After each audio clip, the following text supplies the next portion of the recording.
नमस्कार। द देसी अड्डा पर आपका स्वागत है। मैं हूं राकेश तिवारी। देखिए, बिहार में विधानसभा चुनाव के अभी 9 महीने से अधिक समय बचे हैं, लेकिन सारण जिले के माझी विधानसभा क्षेत्र का माहौल ही कुछ अलग है। यहाँ का दृश्य ऐसा है जिसे देखकर आपको लगेगा कि शायद प्रत्याशी चुनाव प्रचार में निकल पड़े हैं। पहले ये जरा माझी का हाल देखिए।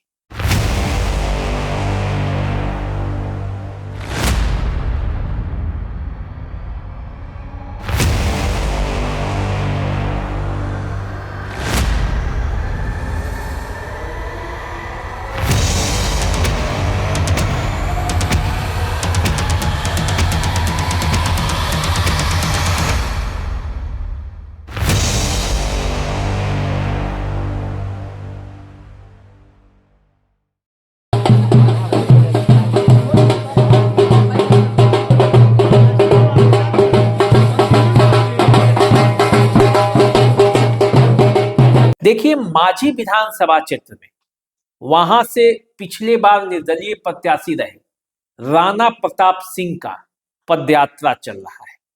माझी बचाओ यात्रा चल रहा है। राणा प्रताप सिंह 2010 से ही सामाजिक गतिविधियों में लगते हुए चुनावी राजनीति में उतर चुके हैं। 2015 में भी चुनाव लड़ा, 2020 में भी चुनाव लड़ा और इन दोनों चुनावों में अपनी इतनी शानदार उपस्थिति दर्ज कराई कि अब वो जनता के निगाह में है। और राणा प्रताप सिंह अभी भले ही पार्टी ने उन्हें टिकट नहीं दिया, लेकिन वे चुनाव प्रचार पर ही समझिए कि निकल पड़े हैं। वो लोगों के बीच जा रहे हैं। कहने के लिए तो ये पदयात्रा है, लेकिन असल में उनका चुनाव प्रचार भी इसे आप मान सकते हैं, क्योंकि जिस तरह से वो लोगों के बीच जा रहे हैं और जिस तरह से लोगों की भीड़ उमड़ रही है, उससे अच्छे अच्छे जो उनके प्रतिद्वंदी हैं उनके पसीने छूट रहे हैं।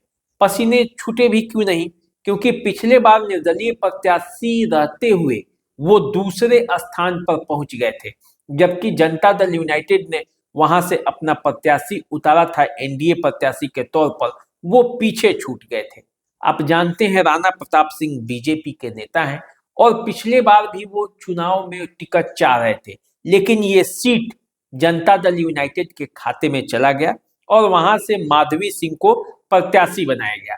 माधवी सिंह जैसे ही चुनाव में उतरी, उसके बाद वहां का राजनीतिक फिजा बदल गया।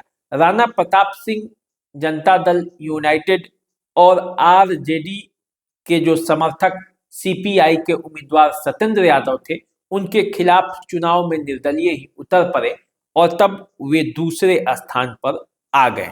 देखिए, 2020 के चुनाव में राणा प्रताप सिंह को कुल 33,938 मत मिले, जबकि सत्येंद्र यादव जो चुनाव जीते उनको 59,324 मत, 25,386 मतों से वो चुनाव जीत गए।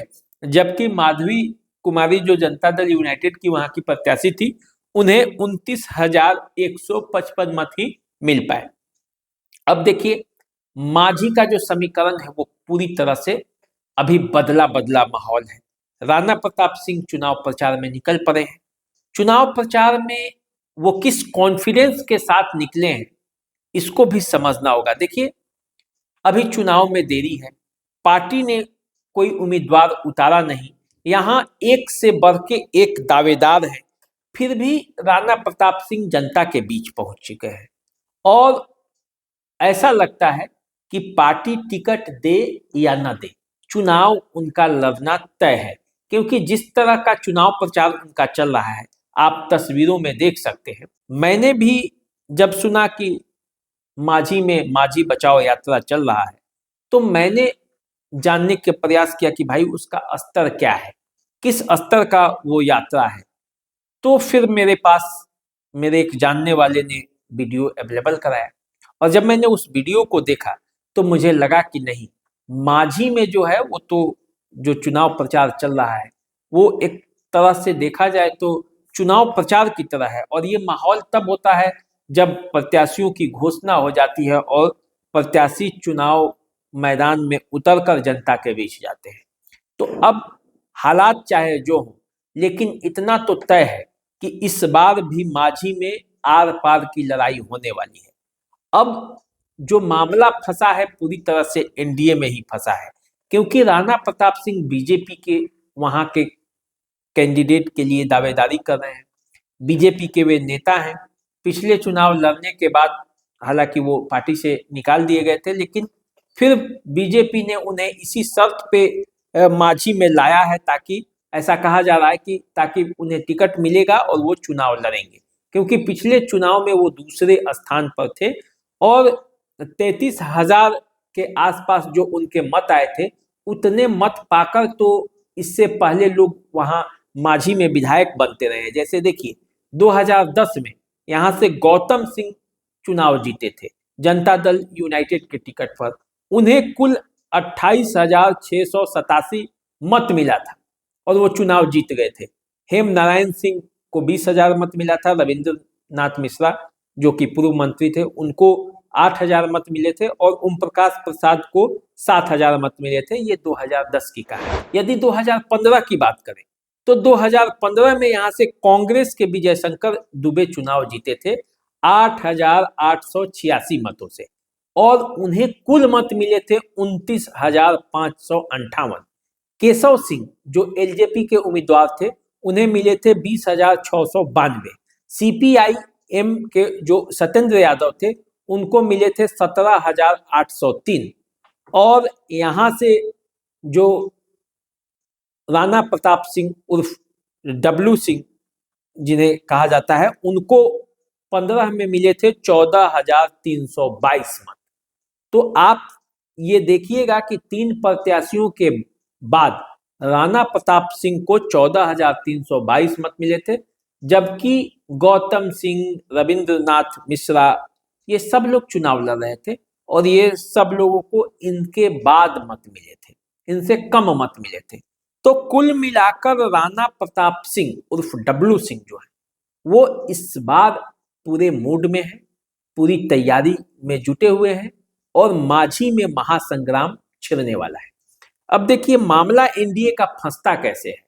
यहां से जनता दल यूनाइटेड पिछला चुनाव लड़ी थी और इस बार पूर्व सांसद प्रभुनाथ सिंह के पुत्र रणधीर कुमार सिंह जो कि महाराजगंज से भी कई चुनाव सांसद के लड़ चुके हैं, छपरा के विधायक रह चुके हैं, वो चुनाव लड़ने की दावेदारी कर रहे हैं। उनके बारे में ये चर्चा है कि रणधीर सिंह जनता दल यूनाइटेड के टिकट पर मांझी से चुनाव लड़ सकते हैं। तो यदि ऐसी स्थिति बनी तो मांझी में फिर लड़ाई फंस सकती है और जनता दल यूनाइटेड और बीजेपी के बीच यदि सीटों को लेकर कोई खींचतानी हुई और फिर से दोनों प्रत्याशी चुनावी मैदान में उतर गए तो मांझी का समीकरण और पूरा खेल बिगड़ सकता है। सत्येंद्र यादव यहाँ से सीपीआई के जो उम्मीदवार थे, पिछले बार 25,000 से अधिक मतों से जीते थे और वे इस बार फिर से चुनावी मैदान में उतरने वाले हैं। तो ऐसी परिस्थिति में यदि दो राजपूतों के बीच एक यादव उम्मीदवार चुनावी मैदान में उतरेंगे तो फिर यहाँ का समीकरण बिगड़ जाएगा। वैसे पिछले कई बार से ऐसा हो रहा है, 2015 में भी ऐसा ही हुआ था, 2020 में भी ऐसा ही हुआ था। देखिए मांझी जो इलाका है ये राजपूत, यादव और ब्राह्मण बहुल इलाका है। यहाँ से या तो विधायक ब्राह्मण होते हैं, यादव होते हैं या राजपूत होते हैं। देखिए गिरीश तिवारी से लेकर और विजय शंकर दुबे, रविंद्रनाथ मिश्रा, रामेश्वर दत्त शर्मा तक यहाँ से विधायक हुए हैं। इसके अलावा राम बहादुर सिंह से लेकर हजारी सिंह तक और गौतम सिंह तक राजपूतों में यहाँ से विधायक रहे हैं। बुधन प्रसाद यादव और सत्येंद्र यादव यहाँ से यादव जाति के जो है वो यहाँ से विधायक रहे हैं। तो कुल मिलाकर देखा जाए तो ब्राह्मण, यादव और राजपूत इन 3 जातियों से ही यहाँ विधायक बनते रहे हैं। इन 3 जातियों का यहाँ दबदबा रहा है। राणा प्रताप सिंह और रणधीर सिंह दोनों राजपूत बिरादरी से आते हैं और सत्येंद्र यादव यादव से। तो ऐसी परिस्थितियों में देखा जाए तो यहाँ का समीकरण बड़ा दिलचस्प होगा और ये भी देखना है कि बीजेपी और जनता दल यूनाइटेड के बीच किसे ये सीट जाता है। हालांकि राणा प्रताप सिंह उर्फ डब्लू सिंह कॉन्फिडेंट हैं, उन्हें ये उम्मीद है कि बीजेपी इस बार उन्हें अपना उम्मीदवार बनाएगी। मैंने उनसे बात किया जब इस पे बातें आई, मांझी के महासंग्राम पर बातें हो रही थी, तो मैंने उन्हें कॉल किया और उनसे जानकारी ली। मैंने उन्हें कहा कि जनता दल यूनाइटेड की भी दावेदारी है, रणधीर सिंह इस सीट से उम्मीदवार हो सकते हैं और उनका प्रबल दावेदारी है, क्योंकि 2 सीटों को लेकर ही जनता दल यूनाइटेड में रणधीर सिंह की वापसी हुई है कि जनता दल यूनाइटेड विधानसभा चुनाव में रणधीर सिंह और उनके चाचा केदारनाथ सिंह को चुनाव में टिकट दे सकती है और इसी शर्त पर उनका जनता दल यूनाइटेड में वापसी हुई थी। ये सूत्रों के हवाले से जो खबर थी वो ये है। इस पर राणा प्रताप सिंह का कहना है कि बीजेपी पूरी तरह से उन्हें आश्वस्त कर चुकी है कि उन्हें ही टिकट मिलेगा। वे अपने कार्यों में लगे हुए हैं। 2010 से लेकर और 2025 तक वे जनता की सेवा में हैं और लगातार चुनावी राजनीति वो कर रहे हैं। चुनाव में ही नहीं, चुनाव के बाद भी वे मांझी के लोगों से जुड़े हुए हैं और इसी का नतीजा है कि जब वे जनसंपर्क अभियान में निकले हैं तो उनके पीछे लोगों का हुजूम है। अब देखना यह है कि मांझी का जो महासंग्राम है वो किस करवट बैठता है और मांझी में जो राणा प्रताप सिंह जो अभी चुनाव प्रचार समझिए कि उस पर निकल पड़े हैं और लोगों का जिस तरह से जन समर्थन मिल रहा है, तो उसके बाद वहां की स्थिति क्या बनती है। देखिए, मांझी और महाराजगंज दोनों में कई सिमिलरिटी देखी जा रही है। महाराजगंज लोकसभा का चुनाव था तो जनार्दन सिंह सिग्रीवाल जो वहां के सांसद थे, वो सबसे पहले टिकट भी नहीं मिला था, तब वो अपना चुनाव कार्यालय जलालपुर में खोल दिए थे। तब ऐसा कहा जा रहा था कि जनार्दन सिंह सिग्रीवाल का टिकट कटने वाला है, महाराजगंज जो है वो जनता दल यूनाइटेड को जाने वाली है, बीजेपी सिवान सीट लेने वाली है। इस तरह के अटकलों के बीच कई बातें हो रही थी, लेकिन जनार्दन सिंह सिग्रीवाल ने सबसे पहले बिना टिकट मिलने के पहले ही अपना कार्यालय खोलकर अपने कार्यों में लग चुके थे। उसी तरह से मुझे जो लगता है सारण जिले में सबसे पहले राणा प्रताप सिंह चुनावी प्रचार पर समझिए तो निकल पड़े हैं और जो ऐसे चुनावी प्रचार में निकलता है उसका मतलब एक ही होता है कि पार्टी उन्हें टिकट दे न दे, वो चुनाव तो मांझी से लड़ेंगे ही, क्योंकि उन्हें लगता है कि जन समर्थन उनके साथ है। अब देखिए क्या होता है, राजनीति में समीकरण बदलते देर नहीं लगती और राजनीति में कुछ कहा नहीं जा सकता। ऊंट किस करवट बैठेगी ये आने वाले समय में पता चलेगा। तो चलिए आप हमारे साथ बने रहिए, देखते रहिए द देसी अड्डा। नमस्कार।